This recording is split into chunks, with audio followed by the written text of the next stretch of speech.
Las Vegas once promised workers an unspoken deal. Serve the city's extravagant dreams, and in return, you'll have stable employment. But if you look back at today, the promise remains, only the magic has disappeared. And the workers, who once kept the city's gears turning smoothly, are being purged like pawns that have outlived their usefulness on the chessboard. There are no sirens. There is no state of emergency. Only shifts disappearing from the schedule, silent emails about layoffs being sent out, and millions of people waking up to realize they no longer have a place in the city that never sleeps.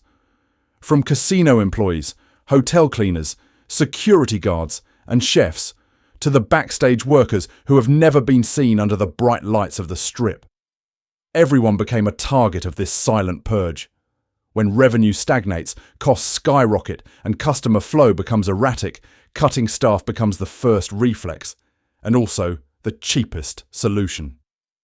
Las Vegas isn't just losing jobs. This city is losing trust.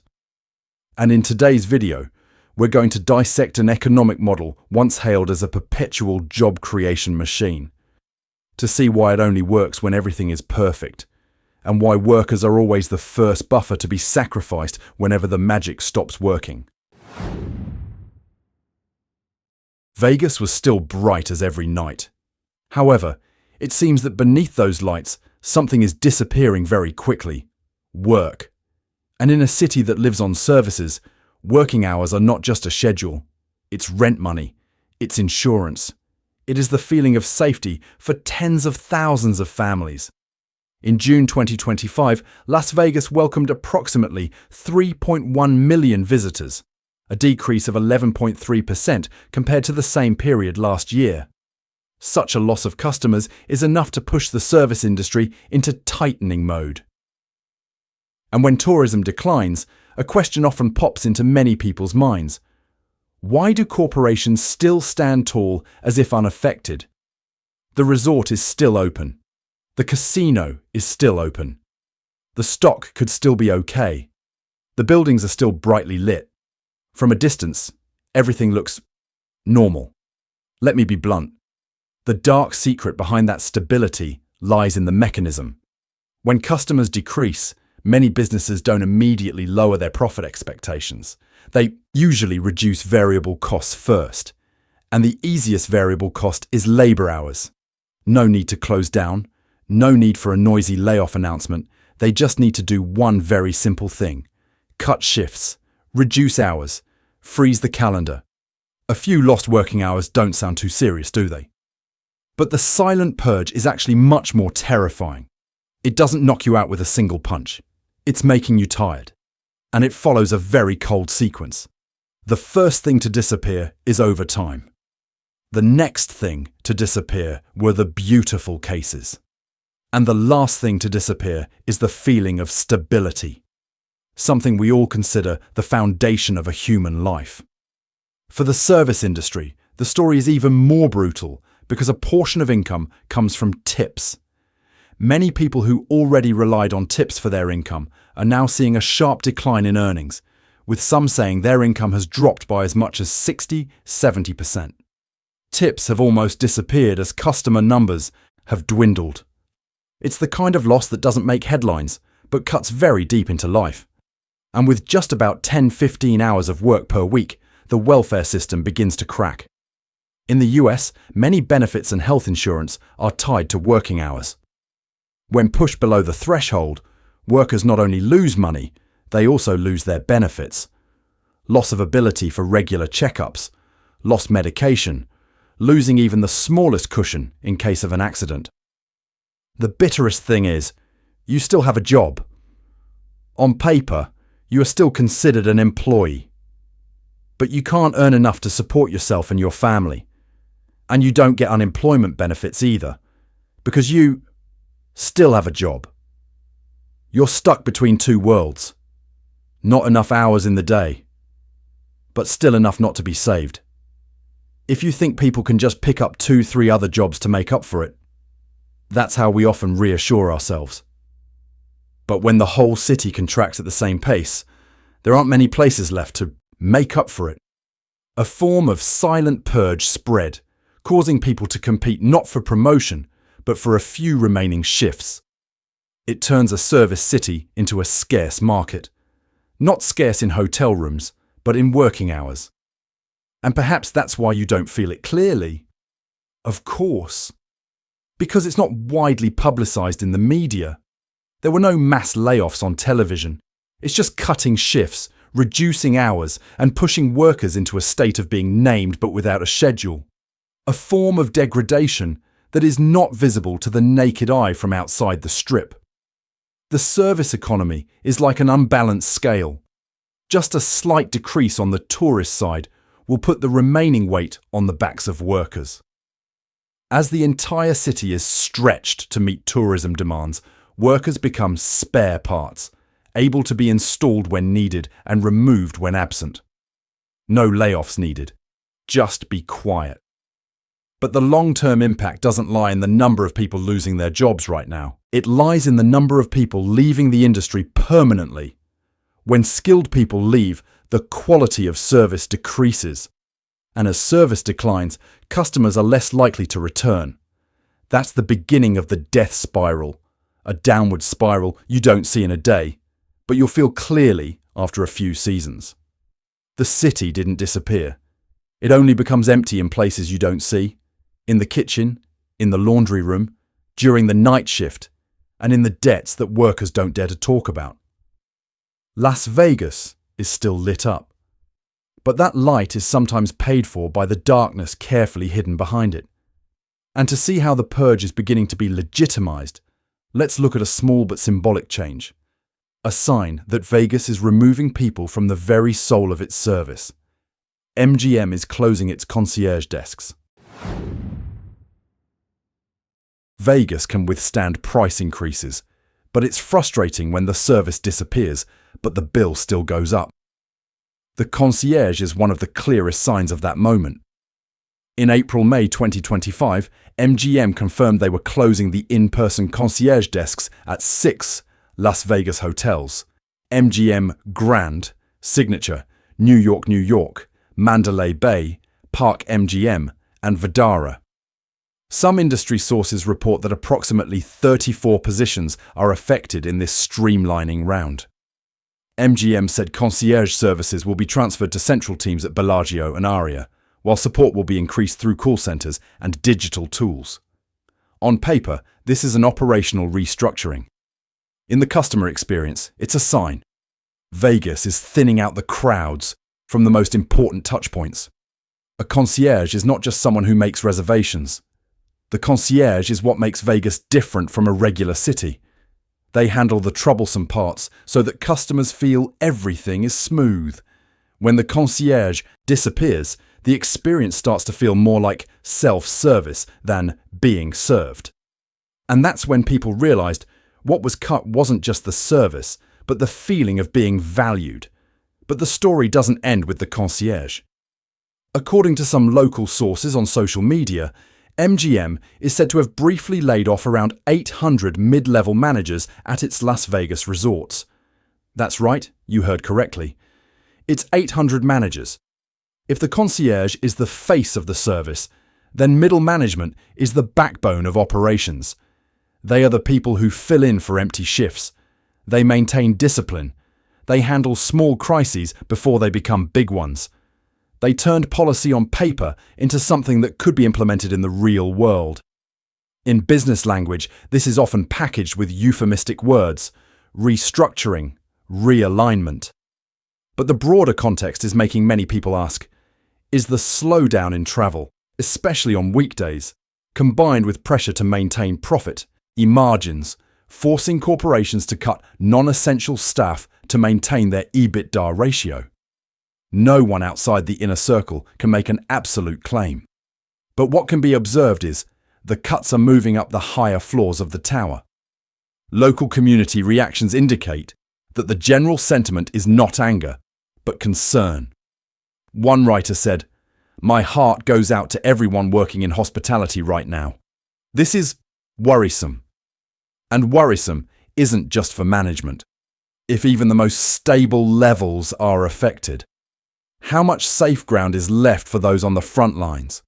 Those who live on hourly wages and tips? In a shrinking market, a large-scale management cut, if true, can easily create a chain reaction. The remaining staff take on more work, service quality thins, midweek becomes harder to fill, revenue weakens, and then the pressure to cut returns. At the human level, each cut is not just a line on the payroll. That's mortgages, tuition, medicine, and caring for elderly parents. Middle management is the person who keeps the system from shaking. When they are absent, the elasticity of the service is noticeably reduced. And that's why locals started talking about the quality of the experience before mentioning room rates. Las Vegas is still lit up. But behind the stands, the people who kept the lights on had thinned out. And if the cuts echoed from the upper floors of the tower, what awaited the ground floor, where labour lived by the hour? And customers only saw everything through a single thing: the bill. Americans aren't just angry because Vegas is expensive. They are angry because they feel they were set up. And resort fees over the years have become the perfect symbol of that trap. On the billboard, you see a room rate that looks quite reasonable. But when I got to the final step, the bill started growing like magic. It's not because the service has been upgraded, and because fees are added to each layer. Americans call it nickel and dimed, a penny-pinching style, not large enough to cause immediate shock, but enough to make you feel like you're being treated like a wallet, not a person. And here's why the story resonates. In December 2024, the FTC issued a rule targeting junk fees and drip pricing, misleading forms of price display where fees are added at the final step. You could call it an interventionist government, or more simply, a sign that the issue is significant enough to no longer be considered normal. Drip pricing is very easy to understand. The price is poured out drop by drop. You think you're buying a room, but in reality, you are entering a billing process. When the total amount appears, you realise what you bought wasn't a room. What you're buying is a system. Resort fees help businesses do three things at once. 1. Advertising lower room prices than competitors, like bait. High. Increase total revenue without raising the list price. Buy. Convert operating costs such as Wi-Fi, gym, swimming pool into mandatory fees. That means you no longer have the choice to pay or not to pay. You just choose how to pay. And then, the story added another layer of frustration: the debate over the room pricing algorithm. In 2025, Reuters reported that the appeals court upheld the dismissal of a lawsuit alleging price fixing by several hotels' casinos through pricing software, arguing that sharing the software was not sufficient to prove collusion. The lawsuit was dismissed, but the public sentiment didn't disappear. Because what people hear isn't right or wrong. But it's an uncomfortable truth. Room prices are increasingly optimized like a mathematical problem rather than being a negotiation. The math is simple. If you optimize to get the highest level of what people can tolerate, you're trading something very valuable: trust. And trust, once depleted, doesn't return as quickly as weekend crowds. But resort fees are just a symptom. Why does Vegas have to rely on fees and optimization to this extent? And the answer is probably not in the casino. It lies in the changing thing out there: the flow of tourists. Las Vegas isn't dead yet. Some businesses still say they are busy. Gaming revenue is still bright at times, and the weekends on the Strip can still be crowded. But the 2025 tourism data shows something hard to deny: the flow of visitors is weakening. AP reported that in June 2025, tourism in Las Vegas decreased by approximately 11% overall and by 13% for international visitors, highlighting declines from Canada and Mexico, two major markets. It sounds like a statistic, but it's not statistics. It's a bloodletting from the service economy. because losing several 100,000 customers in a month not only reduces room revenue, it impacts the entire ecosystem. Restaurants have fewer table turns, shows are harder to fill, taxis and ride shares have fewer trips, and tips, which keep tens of thousands of families afloat, are noticeably thinner. AP also mentioned the city plus airport factor. The decrease in flight volume and the increase in travel costs create a psychological barrier. And here's the noteworthy point. Consumers aren't just considering, do I have money? They considered, do I want to be tired? If a trip becomes a chain of fees, a chain of inconveniences, and a chain of feelings of being tricked, then even if you still have enough money, you can still choose not to go. That's when the supply chain and operating costs show their true colours. When food, logistics, and labour costs increase, businesses often respond by raising prices and adding surcharges. Customers react by reducing spending or choosing different destinations. This isn't a matter of who's right and who's wrong. This is a feedback loop. And to be fair, it must be acknowledged. Vegas still has busy periods thanks to major events. UFC, concerts, the Sphere, holidays. But what's concerning is the prolonged weakening into the summer, a time that was once stable. A city that relies on tourism isn't afraid of a quiet weekend. It fears the a little less trend repeating month after month. Because Vegas used to be a deal. Americans are willing to fly there because they feel it's worth it. But when the worth is eroded by fees and reduced experiences, tourism doesn't collapse immediately. It just changed direction. And as the flow of customers slows down, corporations face two choices: lower profit expectations or push the pressure onto labour and services. History shows that they often choose the second option, and that's why broken deal is no longer just a feeling. It became a mechanism, a profitable press, pressing down first, then spreading upwards. On paper, the company calls it optimization. In real life, many workers only see one thing. They are turned into switches, on when there are many customers, off when there are few. And what makes this story scary is that it doesn't require a dramatic layoff. It just needs a schedule that gradually empties out. According to the official report from Nevada data, Nevada's unemployment rate was 5.4% in July 2025. Stable, but still much higher than many other states. That's not a doomsday number. But it's a lot of pressure. A labour market where just a slight slowdown in travel will be felt immediately by those who live by the hour. And this is the part the system really likes. Soft layoffs. There was no tense meeting. There's no envelope. No headline. Only small changes. Enough for the business to maintain normalcy, but enough to throw workers' lives off track. Cut time. Reduce overtime. Switch from full-time to part-time. Use on-call. Use steady extra. That means you're still on the list. But the list doesn't pay the rent. And if you're in the US, you immediately understand the second problem. Many benefits are tied to the number of hours worked. Just by falling below a certain threshold, you not only lose income, you also lose your medical and social security cushion. That's the trick. Some states like California seem to have a stronger tradition of consumer and labor protection, at least at the legislative level. When compared to Vegas, the difference sometimes isn't about good or bad. It's at a buffer level, a place with more layers of cushioning, where workers are less likely to fall freely when their hours are cut. But in Vegas, everything operates at the pace of the tourists. And when that pace slows down, those pushed to the margins are always the least able to negotiate. In the corporate model, bonuses are tied to quarterly results.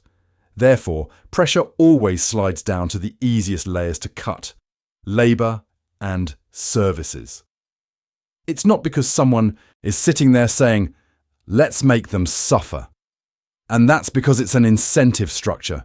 When you reward short-term profits, you get short-term behaviour. And what the audience feels very directly, when labour is precarious, Customers also pay the price. Wait longer, less experienced service, more operational errors. The not worth it experience increases. A city built on hospitality begins to operate like an assembly line. At this point, broken deal is no longer about resort fees or bills. It's a matter of a system shifting risk downwards to maintain a stable image at the top.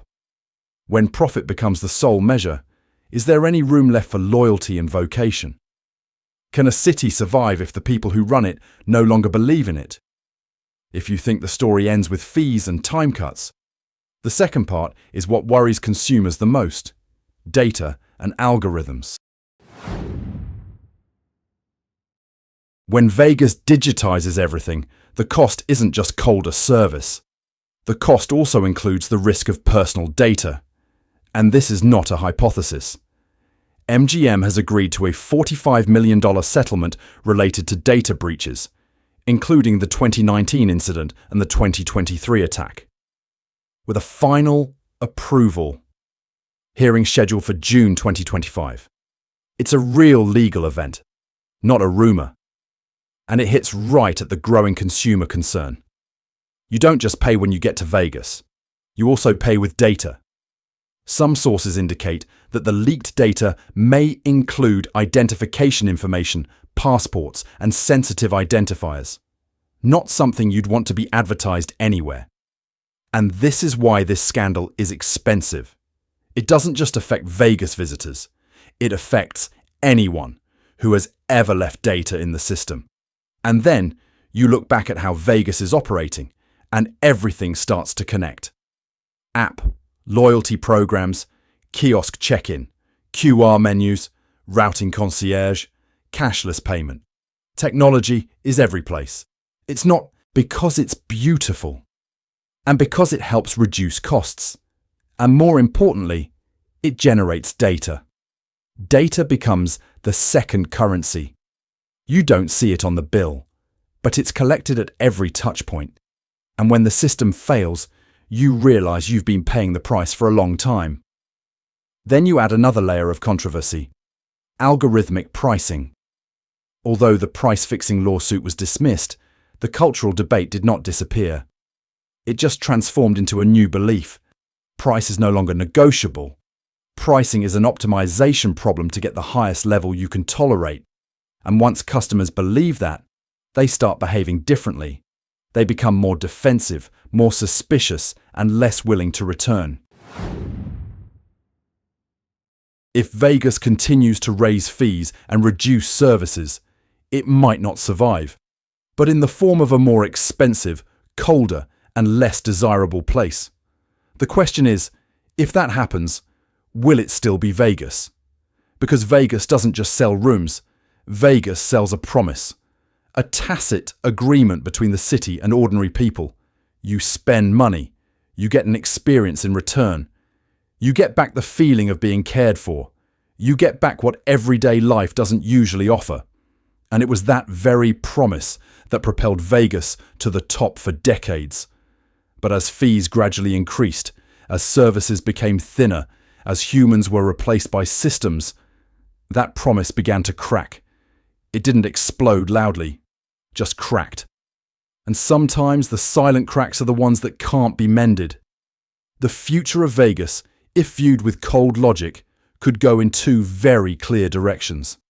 Scenario A is a familiar death spiral. Fees are increasing, service decreased. The customer entered with a defensive mindset. Tourism is down. Businesses are cutting hours to maintain their workforce. Experience further reduction. And then the fees went up again to compensate. It's a self-perpetuating cycle. No need for a major crash. Just a little getting worse repeated long enough.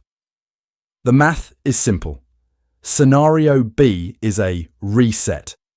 Not through new construction or a more spectacular show, but by doing something much harder, restoring trust. Price transparency. Reduce drip pricing. Stop dripping fees. Reinvesting in human touchpoints makes guests feel respected.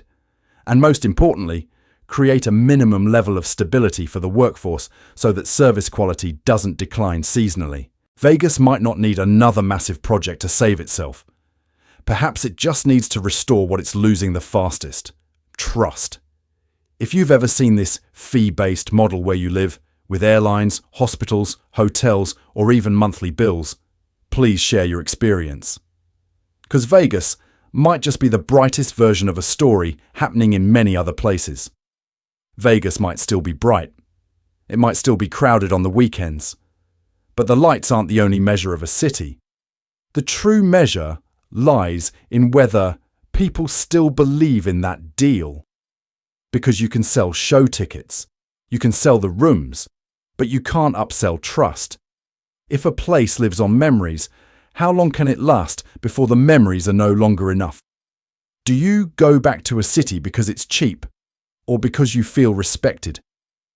This video is based on press sources, public reports, and community feedback available at the time of production. Some information circulating on social media is presented as according to some sources and may change upon official confirmation.